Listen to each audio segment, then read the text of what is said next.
இதெல்லாம் கற்றுக் கொடுக்குறோம். சண்டே கிளாஸ்ல எதுக்கு நீங்க வரீங்க? நல்லதுக்கு தானே கற்றுக்கிறோம். சரி, இப்போ வினிதா கிட்ட கேட்போம்.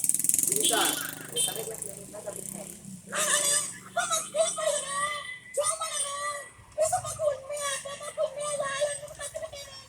சண்டே கிளாஸ் வரது உனக்கு பிடிச்சிருக்கா? ஏசப்பா ஜெபம் பண்ணுவியா? ஜெபம் பண்ண வேண்டாம். அப்படியா? என்ன சொல்லி ஜெபம் பண்ணுவியா? ஏசப்பா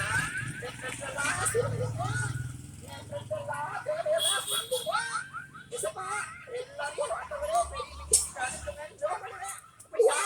ஆமாண்ணே. இவங்க வந்ததுக்கு ஒரு வசனம் கத்து தந்து போயேன்.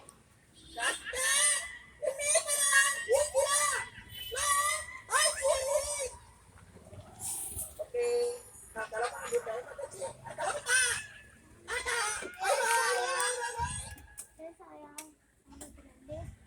ஓகே, சரி. போன வாரம் மொதல் வாரம் ஒரு ஸ்கிட்டு பார்த்தோம். என்ன ஸ்கிட்டு? ஒருத்தன் வந்து தேவையில்லாத காரியத்துக்கெல்லாம் ஈடுபடுறான். நான் இயேசு கிட்ட வரமாட்டேங்கிறேன். பார்த்தோமா? இந்த வாரம் என்னப்பா எப்படி ஸ்கிட்டுனா நான் சொல்லுவேன், வாயால சொல்ல போறேன். இது ஒரு அக்கினி கடல். ஒரு கடல் எரிஞ்சா எப்படி இருக்கும்? நெருப்பு எரியுது, அதுல கொண்டு உன்னை போட்டா எப்படி இருக்கும்? அதுல யார் யாரை போடுவாங்க? பாவம் செய்யறவங்களதான் போடுவாங்க. பாவம்னா என்ன? ஃபர்ஸ்ட்